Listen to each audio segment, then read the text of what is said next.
जय हिंद, नमस्कार। आप सभी का बहुत बहुत स्वागत है आज की वीडियो में। आज हम यूपी डीएलएड के साइंस के सबसे महत्वपूर्ण प्रश्नों को लेकर आए हैं, जो कि बार बार एग्जाम में पूछे भी गए हैं और पूछे भी जा सकते हैं इसमें से। तो इस वीडियो को आप लोग पूरा अच्छे से वॉच करिएगा। तो चलिए स्टार्ट करते हैं आज की वीडियो को।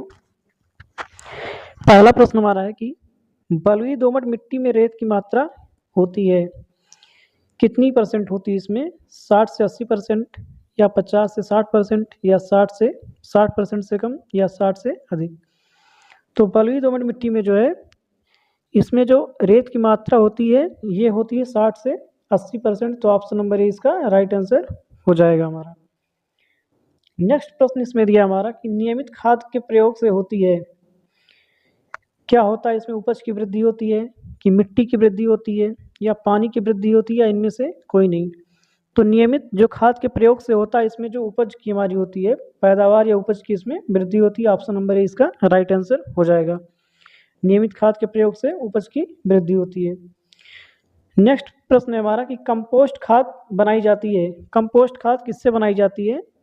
गोबर से, ऑप्शन ए। बी में है कूड़ा कचरा से, या फिर सी में है आ और बा दोनों से, मतलब गोबर और कूड़ा कचरा से, दोनों से। तो ये जो कंपोस्ट खाद होती है ये दोनों से बनाई जाती है, इसलिए इसका राइट आंसर हो जाएगा हमारा ऑप्शन नंबर सी जो है राइट आंसर हो जाएगा। दोनों से बनाई जाती है। अगला प्रश्न है, नाइट्रोजन उर्वरक से पौधे बढ़ते हैं अति शीघ्र गति से, धीमी गति से, बढ़ते ही नहीं है, या इनमें से सभी। तो नाइट्रोजन जो उर्वरक होता है इससे पौधे जो है अति शीघ्र गति से बढ़ते हैं, नाइट्रोजन। तो इसका राइट आंसर हमारा ऑप्शन नंबर ए हो जाएगा, अतिशीघ्र गति से। अगला प्रश्न है, कीटनाशक दवाओं के प्रयोग से वृद्धि होती है। कीटनाशक जो दवाएं होती हैं उनसे जो है किस चीज़ की वृद्धि इसमें होती है? रोगाणु प्रतिरोधा में, कीड़े मकोड़े में, इल्लियों में, या इनमें से कोई नहीं। अब ये जो कीटनाशक दवाएं होती हैं इनसे जो है रोगाणु प्रतिरोधा में जो है वृद्धि होती है। तो ऑप्शन नंबर ए जो है हमारा राइट आंसर हो जाएगा। अगला प्रश्न है कि खरीफ की फसल इसमें से कौन सी है? गेहूं, मटर, चना, धान।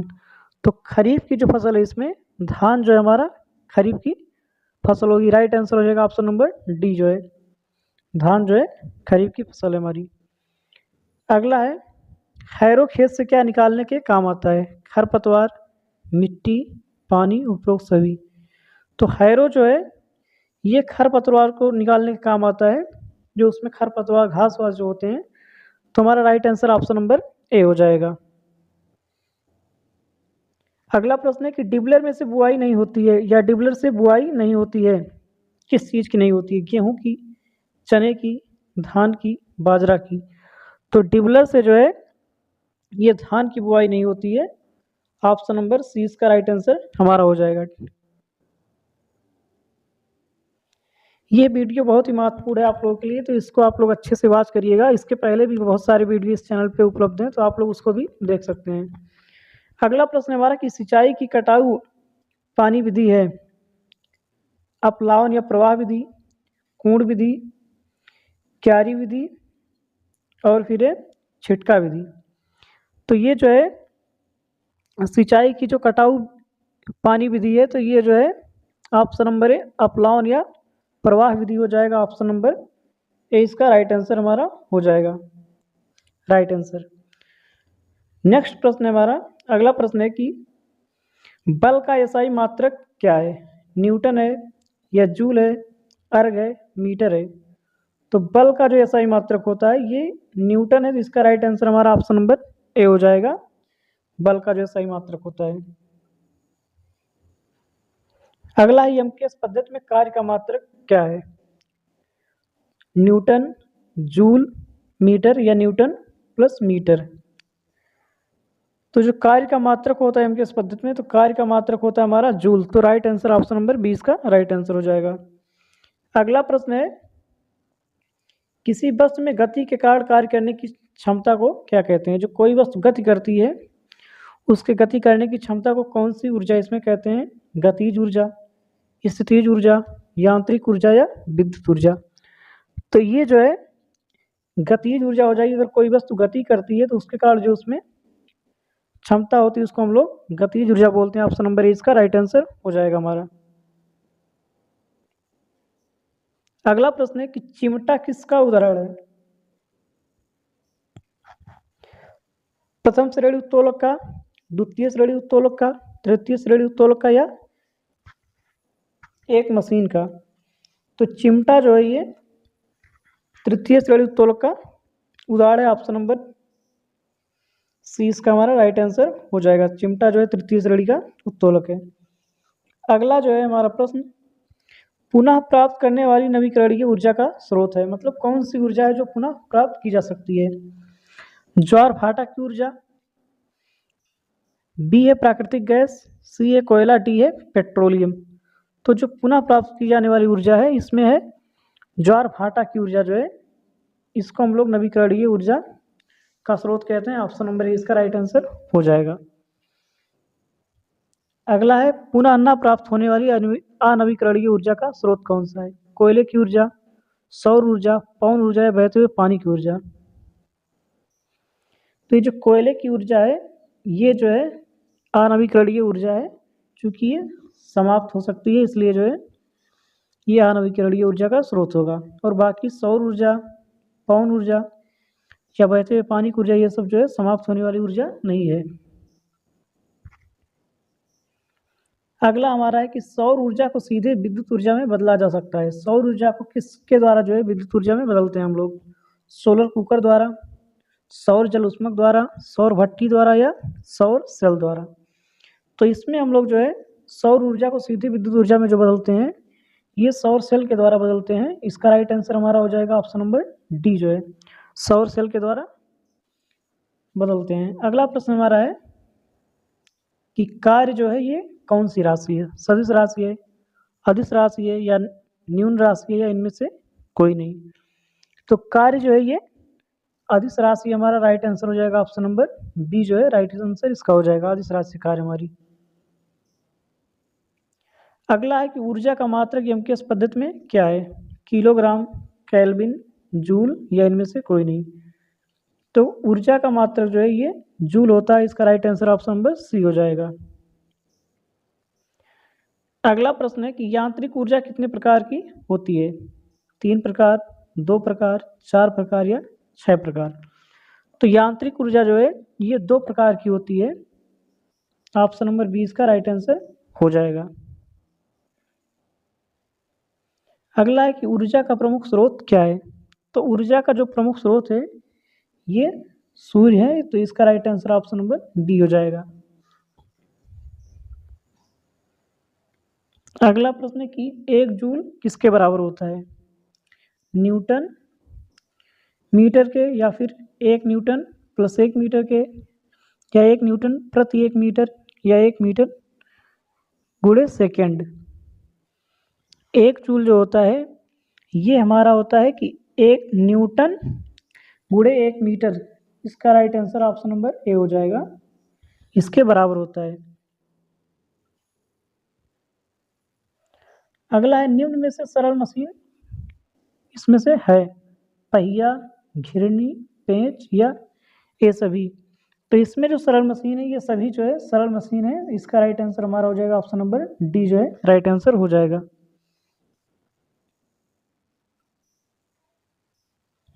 अगला प्रश्न है कि सीढ़ी किस प्रकार का उत्तोलक है?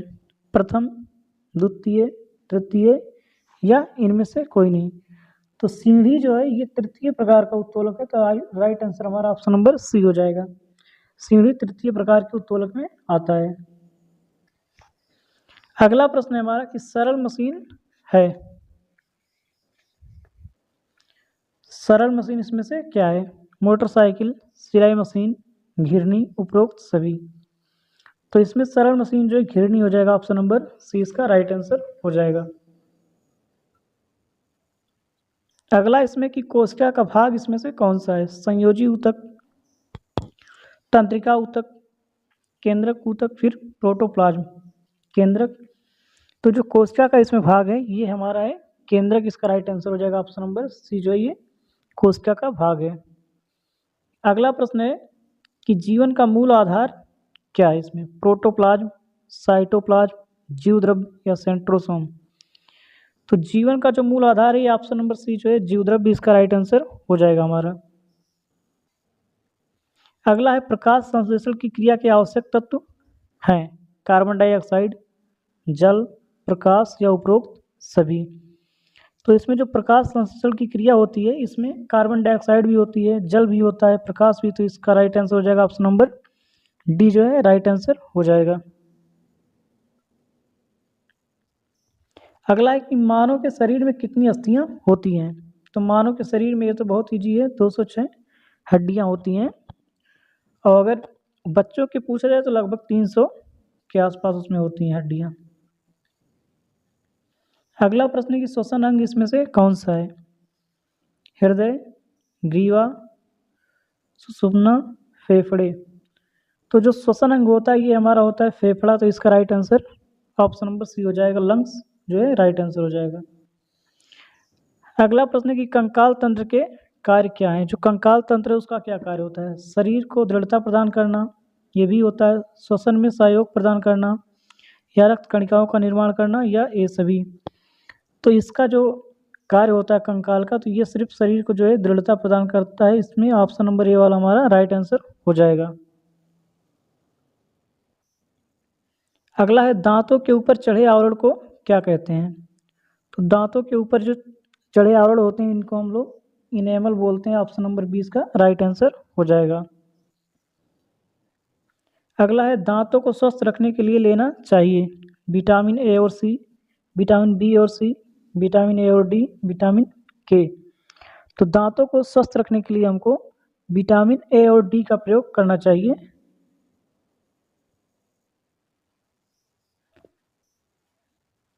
विटामिन ए और डी। अगला है दांतों का कार्य है भोजन को चबाना, भोजन को फाड़ना, भोजन को छोटे छोटे टुकड़ों में काटना। तो इसका राइट आंसर हमारा हो जाएगा ऑप्शन नंबर डी। ये सभी जो है दांत के कार्य हैं, इसमें option number D right answer हो जाएगा। अगला है अमाशय में पाया जाने वाला एंजाइम कौन सा है, टायरिन, म्यूसिन, पेप्सिन, ट्रिप्सिन। तो अमाशय में जो पाया जाता है ये पेप्सिन होता है। तो हमारा right answer option number C हो जाएगा जो है अमाशय में जो पाया जाता है एंजाइम। अगला है शर्करा का नियमन करने में सहायक हार्मोन कौन सा है, पैराथार्मोन, गैस्ट्रीन, इंसुलिन, कीटो जैविक। तो शर्करा का जो नियमन करने में सहायक होता है ये हमारा होता है इंसुलिन। ऑप्शन नंबर सी इसका जो है राइट आंसर हो जाएगा।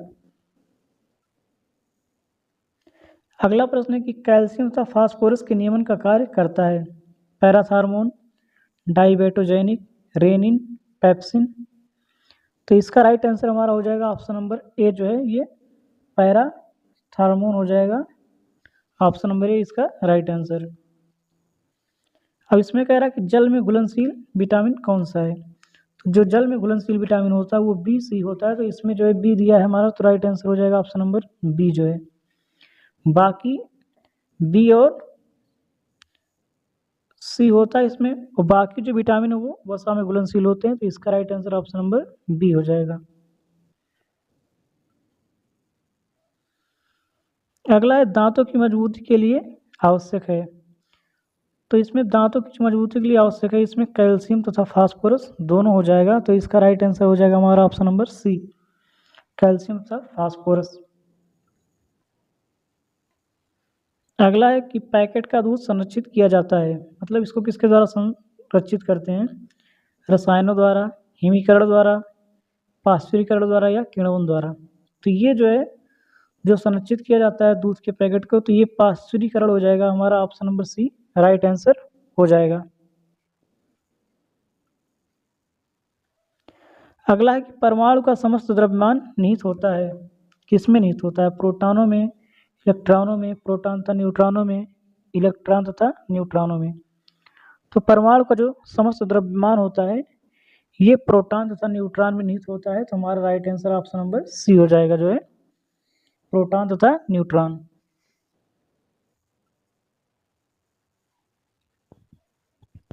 अगला प्रश्न है कि किसी तत्व का परमाणु क्रमांक बराबर होता है उसके परमाणु में उपस्थित न्यूट्रॉनों की संख्या के, प्रोटॉनों की संख्या के, प्रोटॉनों प्लस न्यूट्रॉनों की संख्या के, प्रोटॉनों प्लस इलेक्ट्रॉनों की संख्या के। तो किसी तत्व का जो परमाणु क्रमांक होता है वो हमारा होता है प्रोटॉनों और प्रोटॉनों की संख्या के बराबर होता है। इसका राइट आंसर हमारा ऑप्शन नंबर बी हो जाएगा, प्रोटॉन की संख्या के बराबर होता है।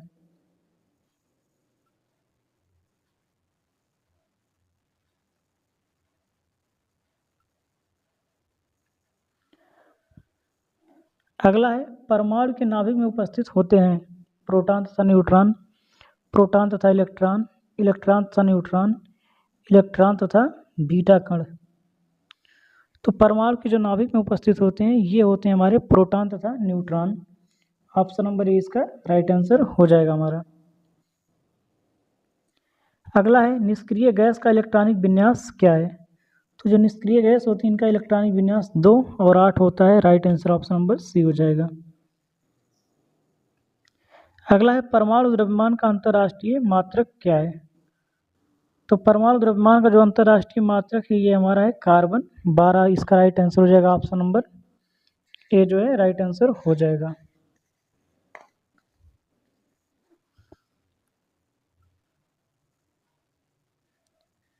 अगला प्रश्न है कैल्शियम हाइड्रोक्साइड का सही सूत्र है। तो कैल्शियम हाइड्रोक्साइड का जो इसमें सही सूत्र होता है ये होता है CaOH का whole twice. Option number A हमारा जो है राइट आंसर हो जाएगा। अगला इसमें है कि भौतिक परिवर्तनों में पदार्थ के अणुओं में परिवर्तन होता है, पदार्थ के अणुओं में परिवर्तन नहीं होता है, नया पदार्थ बन जाता है, कोई परिवर्तन नहीं होता है। इसमें जो है पदार्थ के अणुओं में परिवर्तन नहीं होता। ऑप्शन नंबर बी इसका हमारा राइट आंसर हो जाएगा। जो भौतिक परिवर्तन होता है उसमें पदार्थ के अणुओं में परिवर्तन नहीं होता है। अगला है निम्नलिखित में से कौन सा प्रत्यावर्तित परिवर्तन है। दूध का फटना, मोम का पिघलना, मोमबत्ती का जलना या सब्जी का पकना। तो इसमें प्रत्यावर्तित परिवर्तन पूछा है तो ये हमारा मोम का पिघलना जो है प्रत्यावर्तित परिवर्तन हो जाएगा। ऑप्शन नंबर बी इसका राइट आंसर।